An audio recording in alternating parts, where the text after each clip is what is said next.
Good morning student. Power electronics class में अपना चल रहा था फायरिंग सर्किट ऑफ एचसीआर। तो हमने पिछले लेक्चर में हमने पढ़ा था फायरिंग सर्किट का ब्लॉक डायग्राम। ये ब्लॉक डायग्राम इस टाइप से था कि उसमें हम ऐसे सिग्नल यूज करते हैं, ऐसे सिग्नल को हम पल्स सिग्नल में जनरेट करेंगे और एक पल्स ट्रांसफार्मर और पल्स एम्पलीफायर यूज करके हम एचसीआर पर यूज करेंगे। उसके लिए हम डिफरेंट टाइप्स के फायरिंग सर्किट्स यूज करते हैं। ठीक, तो कौन कौन से फायरिंग सर्किट्स हैं, कैसे काम करते हैं, वो आज हम स्टडी करेंगे। तो फर्स्ट पढ़ते हैं हम रेजिस्टेंस फायरिंग सर्किट।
ये सर्किट है अपना।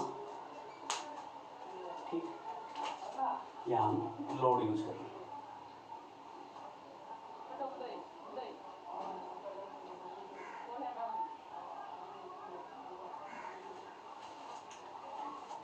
ओके, ये अपनी ये पल्स है।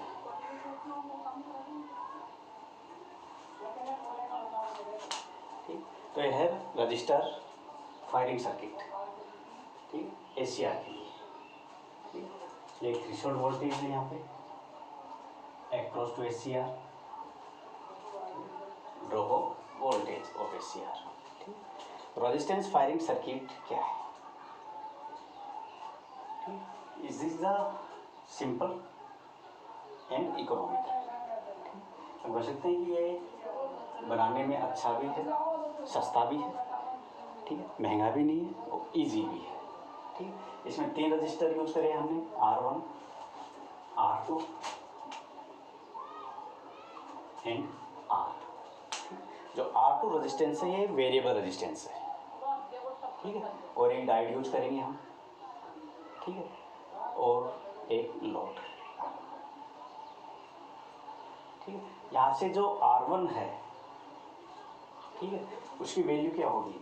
जो ये है Vm sin omega t input R1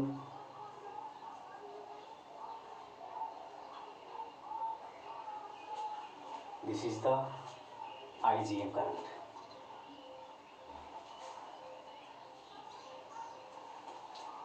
IgM current किसके इक्वल हो गई? Vm upon R1। यहाँ से हम R1 की वैल्यू निकाल सकते हैं Vm upon Gm।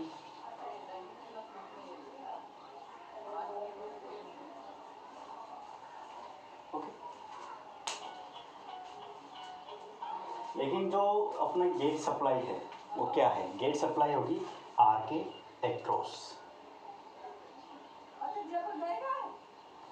Resistance R should have such a value that maximum voltage drop across it does not exist maximum possible gate voltage VGM. This can be happen only when R2 is 0. For this condition VM इसलिए हम R1 plus R load R across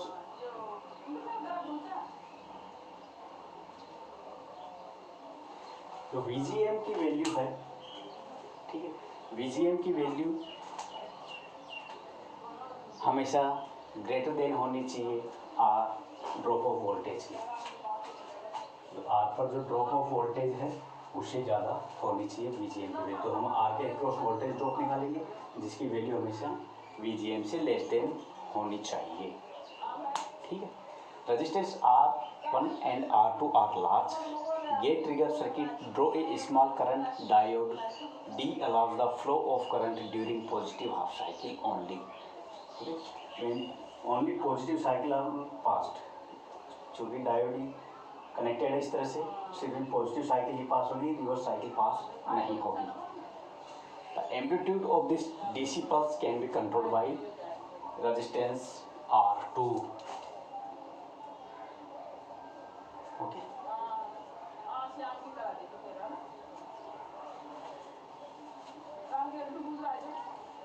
The potential setting R2 determines the gate voltage amplitude.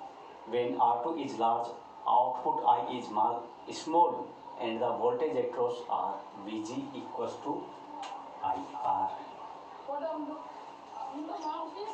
तो Vg की value किसके depend करेगी? Resistance R और current I पर. Okay. The resistance triggering cannot give firing angle beyond 90 degree. Increasing Vg above Vgt turns on the SCR at firing angles less than 90 degree. When Vg reach Vgt for the first time, SCR fires, gate losses control, and Vg is reduced to almost 0. तो ये gate जो supply है उसका जो voltage है वो depend करेगा R पर, और इसकी वैल्यू हम चेंज करेंगे according to R2, variable R2. ठीक है. तो डिफरेंट गेट के लिए, डिफरेंट गेट Vg के लिए हम डिफरेंट वेवफॉर्म ड्रॉ करते हैं. जैसे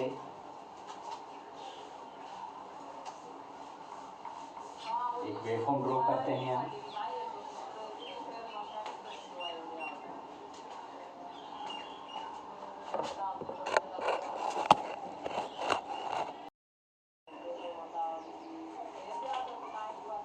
तो जो गेट पल्स है Vgt, उस गेट पल्स हम किस एंगल पर दे रहे हैं. ठीक है. जैसे गेट पल्स देंगे एक थ्रेशोल्ड वोल्टेज के इक्वल, तो अपना जो SCR है वो टर्न ऑन हो जाएगा और उसके अकॉर्डिंग आउटपुट आएगा. आउटपुट सिर्फ पॉजिटिव साइकिल आएगी, नेगेटिव साइकिल नहीं आएगी. तो इसमें जो डायोड यूज किया है वो सिर्फ पॉजिटिव साइकिल में ऑपरेट होगा, नेगेटिव साइकिल में ऑपरेट नहीं होगा. तो डिफरेंट वैल्यू के लिए, ठीक है, जो एक्रॉस रेजिस्टेंस R है उसके एक्रॉस कितना वोल्टेज है उसको हम चेंज करेंगे R2 के अकॉर्डिंग. ठीक है. तो हमने जो गेट सप्लाई दी है किस एंगल पर दी है. ठीक है. जैसे हमारा AC है. ठीक है. हमने गेट सप्लाई दी है इस एंगल पर. जैसे इस एंगल पर हम गेट सप्लाई देंगे तो ये वाला पार्ट तो आउटपुट में आएगा नहीं, सिर्फ ये वाला पार्ट आउटपुट में जाएगा. तो आउटपुट में ये वाला पार्ट जाएगा. फिर नेगेटिव में अपना जो डायोड है वो ऑफ हो जाएगा. ठीक है. रिवर्स वाइस में चला जाएगा. फिर हमने पॉजिटिव साइकिल पे फिर हमने गेट पल्स दी यहाँ पे, फिर इसके बाद आउटपुट आ जाएगा. तो इस तरह से वोल्टेज और करंट की वेवफॉर्म बनेगी. ठीक है. और जो SCR है उसके एक्रॉस कितना वोल्टेज है, ड्रॉप ऑफ वोल्टेज. तो ड्रॉप ऑफ वोल्टेज कितना होगा जब SCR ऑपरेट नहीं हो रहा. जब SCR ऑपरेट हो रहा है तो अपना ये वोल्टेज है, और जब SCR ऑपरेट नहीं हो रहा उस टाइम अपना कितना वोल्टेज होगा. इनपुट में से हम रिड्यूस कर देंगे ये वाली साइकिल, तो इनपुट में से ये वाला पार्ट चला जाएगा, ये वाला पार्ट चला जाएगा. जो बचा है वो VT वोल्टेज रह जाएगा. ठीक है. ये अपना drop of voltage across R VT. तो ये अपना V0 I0, ये अपना गेट सप्लाई, ये power supply, input AC supply. ठीक है. तो इस तरह से हम Vg की वैल्यू चेंज करके अकॉर्डिंग टू R2, ठीक, हम आउटपुट वेवफॉर्म चेंज कर सकते हैं. SCR को हम अलग अलग एंगल पर ऑपरेट करा सकते हैं.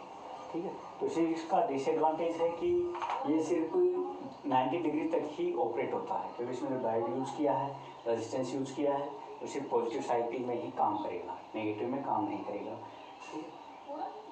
तो इस एप्लीकेशन को हम एज ए ट्रिगर सर्किट की तरह यूज़ नहीं करते. ठीक. कोई दिक्कत है पूछ लें. Thank you.